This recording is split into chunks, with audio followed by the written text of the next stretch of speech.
Keesokan harinya, mobil Sugik datang. Sri dan Dini sudah menunggu mereka. Mbah Tamin yang pertama keluar, diikuti Sugi si sopir. Ia menggendong Dela di punggungnya, dan tampaknya Mbah Tamin dan Sugi sudah tahu semuanya. Yang tidak diketahui mereka adalah Erna meninggal. Melihat hal itu, wajah Mbah Tamin merah padam. Ia tidak berbicara banyak, hanya mengatakan mereka harus membawa Erna pulang.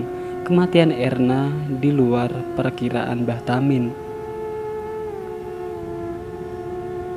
Namun ketika Sri ingin bertanya lebih jauh tentang ini, Mbah Tamin menatapnya dingin. Tutupen wae lambemu, cah bayi ra ero apa-apa wae, gegabah temen. Tutup saja mulutmu dasar bayi, tidak tahu apa-apa, seenaknya sendiri ambil resiko. Itu adalah kali terakhir Sri keluar dari hutan itu. Tidak ada percakapan apapun selama di mobil. Mereka menuju kediaman Mbah Karsa. Sri dan Dini duduk di luar rumah. Di dalam, ia bisa melihat Mbah Karsa tampak berbicara serius dengan Mbah Tamin. Entah apa yang mereka bicarakan. Namun Sri tidak tahu lagi harus apa. Ia hanya ingin pamit saja. Namun, siapkah dia dengan konsekuensi bila ia memilih pamit? Seperti halnya dirinya, Dini pun sama. Bila pekerjaan dengan gaji besar itu memiliki resiko di luar nalar seperti ini, tidak akan ada orang waras yang mau menerimanya. Setelah menunggu lama, Sri dan Dini dipanggil untuk menghadap Mbah Karsa. Sri dan Dini melangkah masuk. Ia dipersilahkan duduk. Memandang wanita yang selalu saja membuat Sri merasa segan setiap melihat matanya. Aku melok sedih, empek nasib kancamu, Nduk. Saya ikut sedih melihat nasib temanmu. Tapi aku wis jamin keluargane bakal oleh kewajibane sing pantes diterima. Tapi saya sudah menjamin keluarganya akan dapat semua kewajiban yang memang pantas dia dapatkan. Saiki opo sing kepingin mbok omongno nang ngarepku? Sekarang katakan apa yang ingin kamu bicarakan sama saya. Kulo badhe mundur, Mbah. Saya mau mundur. Mbah Karsa memandang Sri cukup lama. Ada jeda keheningan di antara mereka. Suasana itu sama sekali tidak mengenakan bagi Sri dan Dini sebelum Mbah Karsa tersenyum. Boleh, bisa. Tapi aku rak jamin nyawamu yo, Nduk. Tapi aku tidak mau menjamin nyawamu ya. Sri dan Dini melihat satu sama lain. Mereka tidak mengatakan apapun lagi. Saiki yo opo? Mundur? Tanya Mbah Karsa. Matanya mengintimidasi. Boten, Mbah, kata Dini dan Sri bersamaan. Mbah Karsa mengangguk puas. Asline rak perlu ono korban, nak podo nurut empek simbah. Mek butuh nurut tok, Nduk. Apa angel ngrungake wong tuwa? Aslinya tidak perlu ada korban kalau kalian mengikuti apa yang Simbah katakan. Cuma butuh nurut saja. Apa susahnya dengerin orang tua? Mbah Tamin menatap Sri. Sri menyimpan sesuatu yang selama ini ia tahu, bahwa dalang dibalik semua ini adalah Simbah Tamin sendiri. Namun Sri masih merasa ia tidak memiliki bukti apapun. Mata Mbah Tamin seperti mengawasinya, tidak memberinya ruang leluasa untuk berbicara dengan Mbah Karsa secara pribadi. Namun entah bagaimana sekelebat pikiran itu muncul. Sri lantas mengatakan apa yang ia temukan di kamar Mbah Tamin. Bahkan Sri menunjukkan boneka yang ia temukan di bawah pohon beringin, sebuah pesan dari cucunya, Dela Atmojo. Mendengar itu, Mbah Karsa mengerutkan kening. Ia diam. Mbah Karsa memandang Mbah Tamin yang sedari tadi diam sembari berdiri. Lalu ia tertawa. Cukup membuat Dini dan Sri tersentak, seakan ucapan Sri hanya omong kosong. Lalu Mbah Karsa mengatakannya, "Koen rung cerita ta nang cah-cah iki, opo sing asline kedaden? Kamu belum cerita ke anak-anak ini apa yang sebenarnya terjadi," ucap Mbah Karsa tenang. "Kemeruh, sok tahu," kata Mbah Tamin. Beliau mengambil sesuatu di sakunya, boneka yang sama, termasuk foto keluarga Atmojo. Sri terlihat bingung, apa yang terjadi sebenarnya. "Tak caritono kabeh saiki, rungokno, nanging nek aku wis cerita, apa sing bakal kedaden nang kuen-kuen iki ora iso dicabut. Awakmu kudu nurut ya." "Saya ceritakan semuanya, dengarkan. Tapi bila aku sudah cerita, apa yang akan terjadi sama kalian tidak akan bisa dicabut. Lantas kalian harus nurut ya. Nurut sampai Dela iso selamat, utawa nyawa kuen-kuen ra bakal selamat padha karo Dela. Nurut sampai Dela bisa selamat, atau nyawa kalian-kalian tidak akan selamat sama seperti Dela." Sri dan Dini masih diam mendengarkan.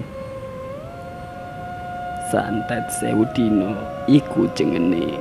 Santet gur mateni sagaris keluarga kanggo mateni sukmone tekan anak ragil. Keluarga Atmojo wis duwe musuh nang ndi. Dadi asal muasal kabeh iki tekan lenggahe aku ngawasi keluarga iki. Dela gak tak songko bakal jadi target santet iki. Santet 1000 hari itu namanya. Santet yang bisa membunuh garis keluarga besar melalui sukma anak terakhir, keturunan terakhir. Keluarga Atmojo sebenarnya sudah memiliki musuh di mana-mana. Jadi asal mula semua berasal dari sini. Saya sudah lengah mengawasi keluarga ini.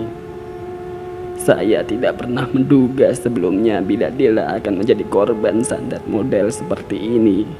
Dikarenakan santet ini adalah santet untuk para pendosa yang juga akan menghabisi keluarga yang mengirim santet ini." Suara Mbah Tamin terdengar keras, menahan dendam kesumat atas insiden ini.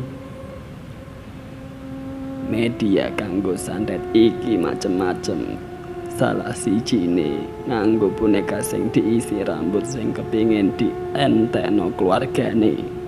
Nasibe Dela saiki ditentuno nang ndi boneka iki saiki. Media yang digunakan santet ini bermacam-macam. Salah satunya melalui boneka yang diisi rambut keluarga yang ingin dihabisi. Nasib Dela sekarang ada di boneka ini sekarang. Masalahnya aku ra iso goleki nang ndi kae boneka iku ditandur. Masalahnya saya tidak tahu di mana saja boneka itu ditanam. Lan ono piro aku nggak eroh. Dan ada berapa saya tidak tahu. Boneka sing mok temoni iku salah sijine boneka sing tau tak temokno nang omah iki. Aku sengaja nandur nang kono ben engko nak waktune iso digawe ngeringanno beban lorone Dela. Boneka yang kamu temukan adalah salah satu dari boneka yang saya temukan di rumah ini. Saya sengaja menanam boneka itu di sana, biar nanti saat waktunya tepat bisa digunakan untuk meringankan beban sakit Dela.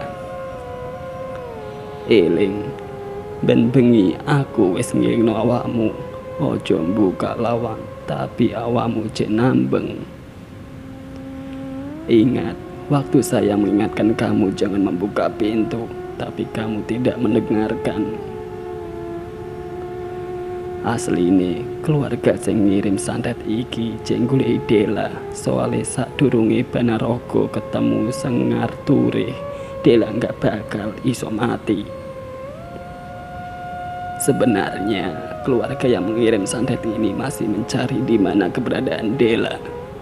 Itulah alasan kenapa saya menyembunyikannya di sana.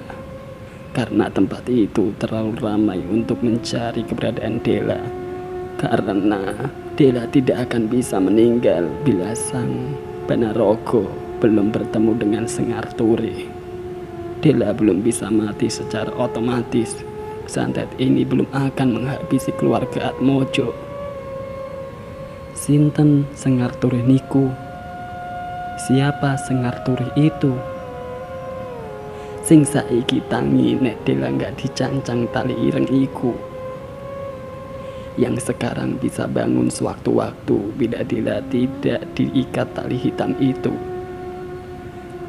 Jadi, tanya Sri, kari ngenteni waktu kanggo tekane Banaraga goleki bojone Sengar Turih sing ana ning awake Dela. Tinggal menunggu waktu datangnya Banaraga buat mencari istrinya Sengar Turih yang ada di tubuh Dela saat ini. Bila dia sudah menemukannya, keluarga Atmojo sudah tamat. Bagi Sri, apa yang baru saja diucapkan oleh Mbah Tamin persis seperti dongeng untuk anak kecil yang serba ingin tahu sebuah kenyataan dari dunia yang tidak dapat ia lihat. Rasa seperti kenapa ada hal-hal yang tidak masuk akal seperti ini. Namun persepsi itu harus ia pertimbangkan lagi, terutama saat Sri melihat wajah Dini. Ia menampilkan ekspresi ketakutan yang tidak pernah ia saksikan sebelumnya. Ibu dari 2 anak, satu-satunya yang Sri tuakan. Meski usia mereka hanya terpaut 2 tahun, Dini memilih menikah muda. Hal itu yang membawanya ke tempat ini. Ke tempat di mana ia harus meninggalkan 2 anaknya, membantu sang suami guna menutup kebutuhan dari buah kecil cinta mereka. Dini lebih memilih diam, sembari menutup luka di daun telinganya yang harus ia relakan di bibir Dela atau mungkin Sengar Turih. Setelah penjelasan Mbah Tamin yang dirasa Sri bahwa ada beberapa kecil bagian yang seakan tidak diceritakan, membuat Sri merasa orang tua ini memiliki tujuan tersendiri, tidak dapat ditebak, tidak dapat diterka. Namun sorot matanya seakan memberitahu ada rahasia yang ia tutupi. Wes mari tondok penjelasane. Nek wes dirasa mari, ibu pamit. Engkau ben sugih sing ngenterno awakmu karo nang Dela.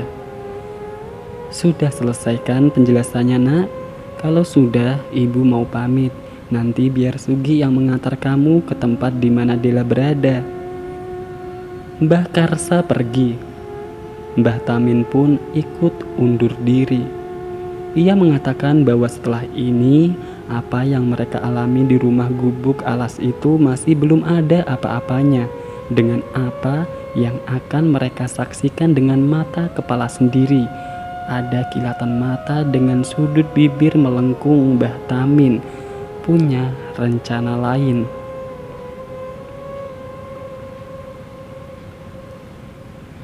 Sugi belum kembali. Kabarnya ia akan menjemput sore hari. Sri masih belum tahu di mana Dela sekarang berada. Yang jelas, alas itu bukan tempat di mana Dela disembunyikan lagi. Entah tempat seperti apa lagi. Sri merasa ia sedang dipersiapkan untuk sesuatu yang lebih besar. Ketika Sri sedang mempersiapkan pembekalan yang akan ia bawa, Sri melihat Dini berdiri di luar pintu kamar, tempat ia beristirahat sebentar sebelum perjalanan berikutnya. Entah apa yang dilakukan Dini membuat Sri akhirnya mendekatinya, mempertanyakan apakah ada yang ingin ia sampaikan. Wajah Dini pun tidak tertebak sama sekali. Namun, setelah dirasa ia cukup menahan diri, Dini berujar dengan suara gemetar. "Siji takkan kene, siji bakal urip sampai iki mari Sri. Sepurane nek aku bakal ngelakoni opo wae ben iso tetap urip. Satu dari kita akan tetap bertahan hidup sampai semua ini selesai. Saya minta maaf, saya akan melakukan apapun untuk tetap bertahan hidup." Ucapan Dini membuat Sri kebingungan. Apa yang ia ucapkan? Dari mana ia dengar? Setelah Sri mempertanyakan itu, Dini menunjuk telinga cacat. Ia berujar dengan nada yang lebih percaya diri. "Sadurunge kupingku pedot, Dela bisiki aku. Siji bakal selamat kanggo kembang klitih." Sebelum telingaku putus, Dela membisikkan sesuatu kepadaku. Satu dari kita yang akan selamat untuk berbagi sari bunga dari sisa santet ini. Sebuah mobil hitam yang Sri kenal baru saja masuk ke kediaman Atmojo. Sugi melangkah keluar. Sri dan Dini pun melangkah masuk setelah berpamitan dengan Mbah Karsa. Sugi pun mengantar Sri dan Dini menuju tempat di mana Dela sekarang berada. "Aku melok berduka ambek kancamu Sri, Mbak Din. Aku ikut berduka atas kematian temanmu ya Sri, Mbak Din," kata Sugi. Ia tidak henti-hentinya memandang Sri dan Dini yang sejak pertama mereka masuk tidak ada interaksi di antara mereka, seakan memilih untuk diam bersama. Hal itu membuat canggung. Benar dugaan Sri sebelumnya. Jalan yang mereka tempuh bukan jalan alas itu, melainkan jalan menuju keluar kota, menuju sebuah desa. Karena ketika mobil masuk ke sebuah gapura, suasana sepi dari kehidupan desa ketika malam langsung menyambut mereka. Banyak rumah yang masih menggunakan gedek, bambu anyam. Di samping kiri kanan, setiap jengkal rumah saling berjauhan. Dari dalam mobil, Sri hanya bisa mengamati bahwa tempat ini tidak berbeda jauh dari nuansa ketika mereka tinggal di hutan. Masalahnya, Sri belum melihat satu manusia pun di sini, seakan ini adalah sebuah desa mati. Mobil masuk ke sebuah gang dengan pemandangan yang sama. Batu kerikil keras di sepanjang jalan menambah kesan bahwa desa ini pasti desa pinggiran, jauh dari mana-mana. Dan ketika mobil berhenti, saat itulah Sri melihat Mbah Tamin tengah berdiri di sebuah rumah, menyerupai gaya bangunan pondok dengan atap melebar. Rumah dengan kayu jati menjadi corak bahan utama, seakan memberitahu Sri ini adalah tempat yang ia janjikan. Mbah Tamin berdiri di teras rumah, di sampingnya ada Dela. Hal yang membuat Sri dan Dini tidak bisa berhenti melihat hal itu. Mereka seakan ngeri dengan pemandangan itu. Dela berdiri persis di samping Mbah Tamin. Senyumannya menjadi pembuka dari sambutan yang tidak pernah Sri bayangkan. Sugi melangkah keluar, membuka pintu mobil. Sri dan Dini ikut keluar. Meski dengan langkah ragu, mereka mendekati Mbah Tamin dan Dela yang sejak tadi menatap kedatangan mereka. "Mbak Sri ya?" kata Dela. Suaranya layaknya seperti gadis muda lainnya. "Matur nuwun purun nerimo kerjaan iki nggih, Mbak. Terima kasih sudah mau menerima pekerjaan ini ya, Mbak." Sri hanya menyambut tangan Dela. Ia masih bisa melihat luka borok dan perut buncitnya. Tidak ada yang berubah dari penampilan fisiknya yang membuat siapapun tidak akan sanggup melihatnya. Setelah melihat Sri dengan tatapan sumringahnya, Dela beralih pada Dini. Ia melakukan hal yang sama. Sri hanya bingung, ia tidak pernah melihat ini sebelumnya. Apa yang membuat Dela yang ini sangat berbeda dengan Dela yang selama ini Sri lihat? Mbah Tamin hanya mengamati saja. Setelah berbasa-basi, Mbah Tamin mempersilahkan Sri dan Dini masuk. Di dalam, Sri bisa merasakan bahwa rumah ini jauh berbeda dari rumah gubuk itu. Rumah di sini berkali-kali lipat lebih besar, tentu dengan nuansa Jawanya yang kental. Meski begitu, Sri merasa ngeri memasukinya. Setiap ruangan di rumah besarnya bukan main. Banyak lukisan dengan corak kental adat budaya Jawa yang bisa Sri saksikan langsung. Namun dari semua itu, ada satu lukisan yang menarik perhatian Sri, sebuah lukisan yang familiar. Sri menatap lekat-lekat foto itu. Seorang wanita tengah berpose dengan sanggul, mengenakan kebaya, menatap lurus, ia tengah memegang jabang bayi. Yang membuat Sri tidak bisa mengalihkan perhatiannya adalah jabang bayi di lukisan itu memiliki dua kepala. Sri, kamarmu nang buri, ayo tak terno. Sri, kamarmu ada di belakang, sini aku antar, kata Mbah Tamin. Sri baru menyadari Dini tidak ada di belakangnya, entah kemana. Ia mengikuti Mbah Tamin, menelusuri setapak demi setapak dan melihat banyak ruangan tanpa pintu. Kamar Sri hanya ruangan kecil dengan beberapa perabot tua. Ia tidak lagi sekamar dengan Dini, hanya ada jendela yang ditutup oleh gorden. Di sana Mbah Tamin mengatakannya, "Nek wis jam 12, lawang kamarmu ojo lali ditutup. Ojo sampai mau buka yo. Pesanku ikut tok. Kalau sudah jam 12, pintu kamarmu jangan dibuka. Jangan sampai kamu membukanya. Ingat pesanku ini," tegas Mbah Tamin. Lalu ia pergi. Sri membuka gorden di jendelanya. Ia bisa merasakan bahwa keberadaannya di sini tidak ada bedanya dengan keberadaannya di alas itu. Entah kenapa, tempat ini sama saja, seperti memintanya menguak apa yang ada di sini. Sebelum ia melihat Dela, baru saja melewati kamarnya, menatapnya, lalu menghilang dengan senyuman yang memancing keingintahuan. Sri sudah mengunci pintu kamar dan jendelanya. Kini ia berbaring di atas kasur tua yang setiap ia bergerak mengeluarkan suara tidak mengenakan. Hanya dengan menatap cahaya lilin di meja, Sri merasa ia aman. Selebihnya, ia terjaga tidak bisa tidur dengan pertanyaan di pikirannya.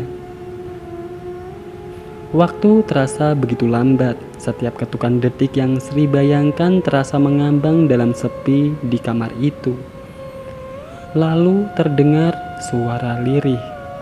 Suara yang membuat Sri merasa tidak sendiri lagi. Suara itu terdengar dari luar kamar. "Mbak Sri, Mbak, iki aku Dela." Mendengar itu, Sri langsung tercekat. Entah apa itu. Suara itu seakan mengancamnya. Mbak sampun tilem. Niki aku Dela, Mbak. Dibuka lawangnya, Mbak." Mbaknya sudah tidur. "Ini aku Dela, Mbak. Dibuka dulu pintunya, Mbak."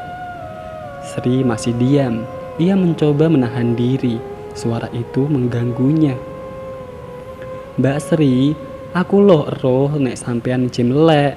Dibuka dilek nggih, Mbak. Engkau tak kei penaturan." "Mbak Sri, saya tahu kamu masih terjaga. Dibuka dulu pintunya. Nanti saya kasih tahu rahasia." Kaki Sri mulai melangkah turun. Ia beranjak dari tempatnya. Namun ia masih ragu. Sri belum menjawab. Ia masih diam, membiarkannya ditelan sunyi. Diobrak-abrik sepi sampai keheningan itu menguasai senyap. Suasana itu sangat senyap, namun perasaan itu seakan menekan Sri dalam kegilaan dan rasa penasaran yang saling melahap satu sama lain. Sri gila. Benar saja, keheningan itu membuat sebagian pikiran Sri tertekan hingga Sri merasa bahwa Dela telah pergi. Sri mencoba untuk menenangkan diri. Ia terduduk dengan kaki yang sudah lemas. Namun tiba-tiba, brak! Pintu kamar Sri dihantam oleh sesuatu yang sangat keras. Setelah gebrakan itu, suara tertawa yang pernah Sri dengar itu muncul. "Cah goblok, nyawamu iku sampai sepiro sih? Tak kandani, cumat kliwon, pikirno iku yo nduk, pikirno omonganku." "Anak bodoh, nyawamu itu sampai mana sih? Tak kasih tahu, cumat kliwon, pikirkan itu, pikirkan." Sri hanya meringkuk, ia tidak mau menjawab siapapun itu. Lalu, "Sri, nek kate tilem lilinnya dipateni yo." "Sri, kalau sudah mau tidur lilinnya dimatikan dulu ya." Saat itu juga lilin itu mati dengan sendirinya. Kegelapan itu menenggelamkan Sri dalam tangisan ketakutan tergila. "Dela yo marahnya awakmu membengi." "Dela juga datangin kamu semalam," tanya Dini. Ia tengah sibuk membasuh baju di sumur belakang. Sri yang baru tiba hanya mengangguk, lalu duduk di sampingnya. "Nek wis bengi Dela kumat, jare Mbah ngono. Kalau malam tiba Dela kumat," kata Simbah. "Simbah sing duduhi awakmu. Simbah yang kasih tahu kamu." "Iya, awakmu gak diduduhi ngono. Emangnya kamu gak dikasih tahu?" Sri tidak menjawab pertanyaan itu. Ia hanya melihat air mengalir yang ada di hadapannya. "Jumat Kliwon," kata Sri tiba-tiba. Dini mengangguk. Rupanya ia tahu.